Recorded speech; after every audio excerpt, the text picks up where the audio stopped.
সুপ্রিয় দর্শক, দেশের রাজনীতিতে এখন আলোচনার কেন্দ্রবিন্দুতে বিএনপির ভারপ্রাপ্ত চেয়ারম্যান তারেক রহমান। আসন্ন উত্তরবঙ্গ সফর। দীর্ঘ প্রতীক্ষার পর আগামী 11ই জানুয়ারি থেকে তিনি 4 দিনের এক রাষ্ট্রীয় সফরে বের হচ্ছেন। এই সফরকে ঘিরে শুধু উত্তরবঙ্গ নয়, সারা দেশের রাজনৈতিক মহলে শুরু হয়েছে ব্যাপক চাঞ্চল্য। কেন এই সফর, কি থাকছে তার কর্মসূচিতে, আর সরকারের কাছে নিরাপত্তার বিষয়ে বিএনপি কি জানালো? আজকের ভিডিওতে আমরা এই সব কিছুর বিস্তারিত বিশ্লেষণ করব। তাহলে চলুন শুরু করা যাক। বিএনপির চেয়ারপারসনের কার্যালয় থেকে পাঠানো সংবাদ বিজ্ঞপ্তিতে জানানো হয়েছে, আগামী 11ই জানুয়ারি থেকে তারেক রহমানের এই সফর শুরু হবে এবং শেষ হবে 14ই জানুয়ারি। এই 4 দিনে তিনি উত্তরবঙ্গের গুরুত্বপূর্ণ 9টি জেলা সফর করবেন। সফরকালে তিনি তৃণমূল পর্যায়ে নেতাকর্মীদের সাথে মত বিনিময় করবেন এবং সাধারণ মানুষের কাছাকাছি যাওয়ার চেষ্টা করবেন।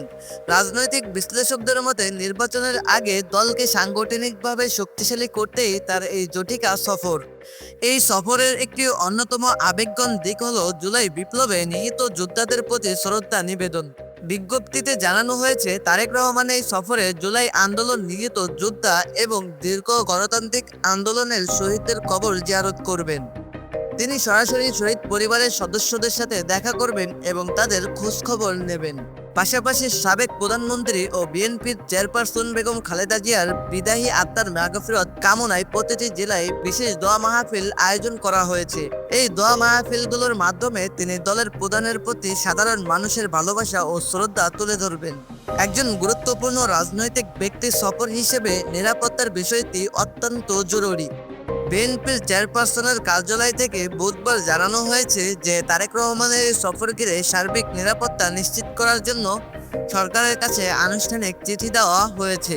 বিএনপির পক্ষ থেকে জানানো হয়েছে, তারা শান্তিপূর্ণ কর্মসূচিতে বিশ্বাসী এবং নেতার নিরাপত্তা নিশ্চিত করা রাষ্ট্রের দায়িত্ব।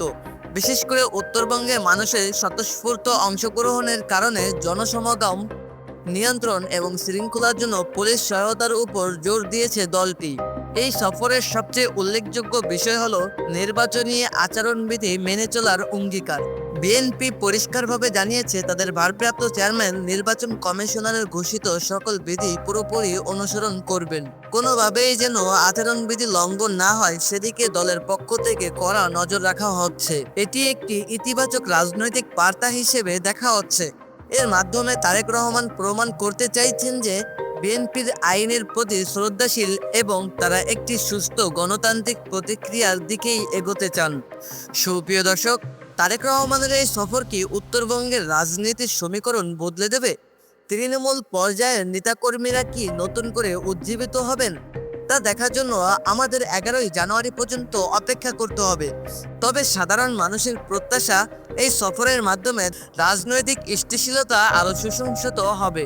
আপনার কি মনে হয়, তারেক রহমানের এই সফর বিএনপির জন্য কতটা গুরুত্বপূর্ণ? কমেন্ট বক্সে আমাদের জানান। ভিডিওটি ভালো লাগলে শেয়ার করুন এবং পরবর্তী আপডেটের জন্য আমাদের সাথেই থাকুন। ধন্যবাদ। আসসালামু আলাইকুম ওয়া রাহমাতুল্লাহ।